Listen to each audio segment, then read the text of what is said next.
Capricorn, let's take a quick look at your primary energy as we move into August and see what the month may bring to you. And to do that, let us spread out the cards, and we will pick as our primary energy the Ten of Swords upright. And then for our opportunity is the Page of Pentacles reversed. And for our challenge, we have the Three of Cups upright.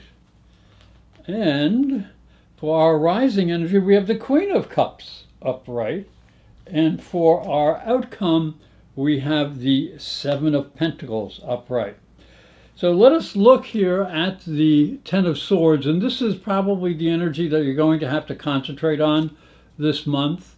Now, the Ten of Swords, always looks very scary to people, but it does have the promise of a cycle of suffering that is over.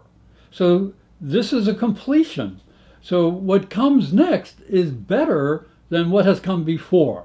So whatever suffering or difficulty or heartbreak that you've gone through, that may all have a chance of being healed.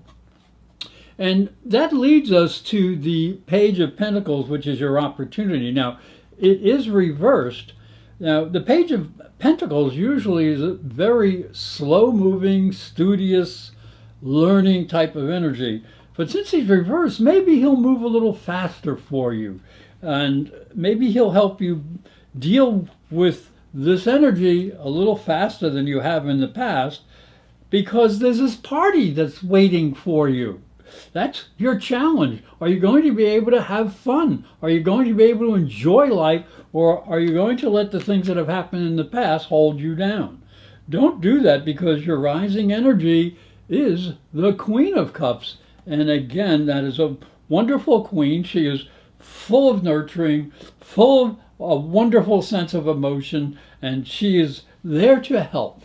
So if there was ever someone that could help you heal, this intuitive, sensitive queen is the person that can do it, and she may cross your path. And that leads us to the outcome, which is the Seven of Pentacles. Well, the Seven of Pentacles is a little static, there's no question about that. But at least it gives you an opportunity to see what you have achieved up to this point. And then maybe you can make some decisions as to where you want to go in the future and what you want to achieve in the future.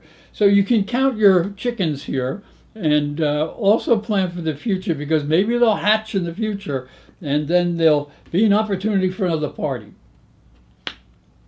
Capricorn, as you can see, there are a lot of astrological energies going on in the sky right now. And some of them will have a great effect on you. The first thing I would like to talk about is the full moon. And that puts the sun in the 8th house in opposition to the moon in the 2nd house. And these houses deal with money issues or finances, or how you share your energy with yourself or with others. So this full moon is about balancing the give and take between people. Now, again, this can be on a financial level, but it also can be on an intimate level. So the giving and receiving of pleasure. Now, sharing issues come into focus right now, and you're going to have to also be aware of issues of power. There's one person trying to control the other. So also, the final comment I would like to say about this is you have to know what is yours and what is the other person's. And that goes for not only money, but also intimate things as well. The next thing I would like to talk about is an opposition between Mercury, which is going direct, and Pluto. Now again, this is the 8th to the 2nd house, so it does have that overlying energy of money, resources, finances, investments, all those things, but also intimacy. Now, the problem with this is that Mercury just going direct in opposition to Pluto can suggest that there is some trouble either with understanding or communicating. So I call this mixture of energy trust but verify. You have to be careful right now about people manipulating or making promises that they're not going to keep. And you also need to keep your personal business personal, because secrets may be revealed, and that could be a very uncomfortable experience. Now, the next opposition I'd like to talk about is Mars in opposition to Saturn and Neptune. And Mars is at the top of your chart. This deals with your career and your social status. Saturn and Neptune are in the fourth house, and that deals with your sense of security. So when this opposition is active, as it is, you have to be a little bit careful, because Neptune can deal with deception, and you have to be careful that what you're telling and what you're experiencing is truth, because there could be fraud around as well.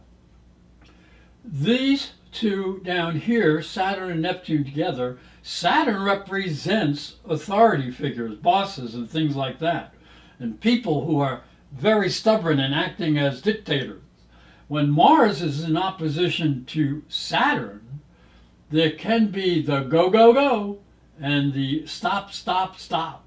So there can be a lot of frustration in things that you would like to achieve and things that are holding you back here.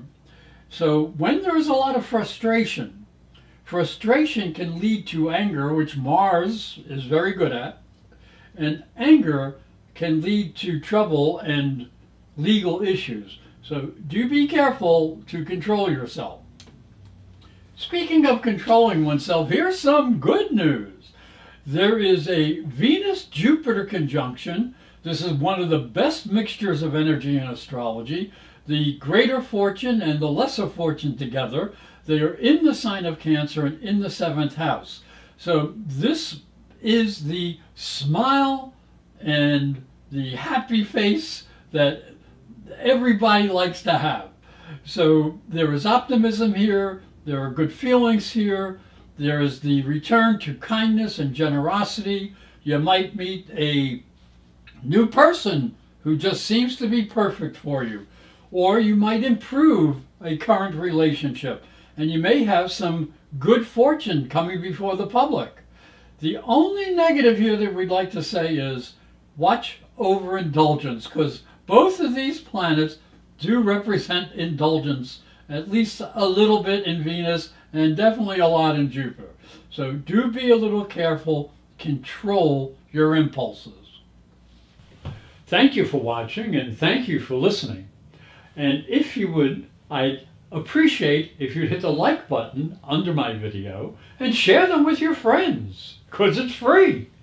And also, if you would like to order your own private psychic and spiritual reading, or natal or transit astrology chart, and the transit chart is for the year to come, you can go to my website, professorastrology.com, and you'll find a link on the top right-hand side of the website for psychic and spiritual readings.